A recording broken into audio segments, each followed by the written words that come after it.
अमेरिकी राष्ट्रपति Donald Trump Gaza और फिलिस्तीनियों को लेकर उन्होंने अब एक नया बयान दिया है, जिससे अब यह मामला और भी ज्यादा गंभीर हो चुका है। जी हां, हाल ही में ट्रंप ने गाजा को नियंत्रण में लेने की इच्छा जताई थी। साथ ही फिलिस्तीनियों को सपने भी दिखाए थे कि वे वहां विकास करेंगे और लोगों को आधुनिक सुविधाओं से लैस करेंगे। लेकिन जब ट्रंप के इस बयान की दुनिया भर में किरकिरी हो गई, तो उन्होंने एक नया बयान देकर अमेरिका की मंशा को जाहिर कर दिया। अपने इस नए बयान में डोनाल्ड ट्रंप ने कहा कि लड़ाई के अंत में गाजा पट्टी को इस्राएल द्वारा संयुक्त राज्य अमेरिका को सौंप दिया जाएगा। ट्रंप ने अपने बयान में कहा कि चक शूमर की तरह फिलिस्तीनी लोग भी इस क्षेत्र में पहले से ही अधिक सुरक्षित और सुंदर समुदाय में बस चुके होंगे, जहां उनके पास नए और आधुनिक घर होंगे। उन्हें वास्तव में खुश, सुरक्षित और स्वतंत्र होने का मौका मिलेगा।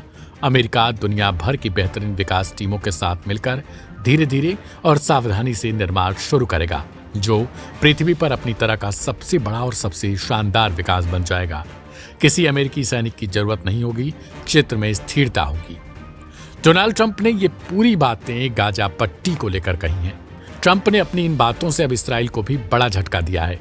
माना जा रहा है कि इसराइल लंबे समय से गाजा पट्टी पर कब्जा करना चाहता था।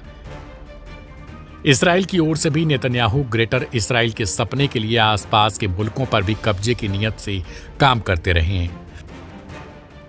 लेकिन अब ट्रंप के इस बयान से इसराइल के सपने पर पानी फिर सकता है। फिलहाल इसराइल और हमास के बीच सीज फायर लागू है और दोनों ही पक्ष एक दूसरे के बंधकों और कैदियों को रिहा कर रहे हैं। ट्रंप के इस बयान के बाद कहा जा रहा है कि अमेरिका के इरादे ठीक नहीं हैं। ट्रंप गाजा पट्टी से ईरान जैसे देश पर जहां नजर रखना चाहते हैं, तो दूसरी ओर गाजा पट्टी और मिस्र से सटी स्वेज नहर पर भी कब्जा जमा सकते हैं। शायद इरादा उनका यही हो, क्योंकि यह नहर कच्चा तेल, कच्चा सोना, कोयला, ठोस ईंधन, हीरे और यांत्रिक उपकरण, विशेष धातुएं, कार्बनिक रसायन, प्लास्टिक, लोहा और इस्पात के व्यापारिक जहाजों के लिए सुगम है। रोजाना यहां से 50 से भी अधिक व्यापारिक जहाजें गुजरती हैं। हालांकि ट्रंप ने यह पहली बार ऐसा बयान नहीं दिया, बल्कि इससे पहले भी वे पनामा नहर पर दावा ठोक चुके हैं। कनाडा को यूएसए का हिस्सा बनाने का सपना दिखा चुके हैं। ऐसे में अमेरिका के इरादों से साफ कहा जा सकता है कि ये गाजा और फिलिस्तीन को लेकर बिल्कुल भी ठीक नहीं है।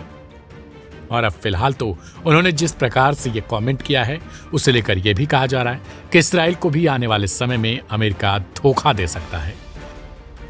फिलहाल देखना दिलचस्प होगा कि इसराइल की तरफ से ट्रंप के इस बयान को लेकर क्या कुछ प्रतिक्रिया दी जाती है, या फिर हमास की तरफ से इस बयान पर क्या रिएक्शन आता है। इस रिपोर्ट में फिलहाल इतना ही।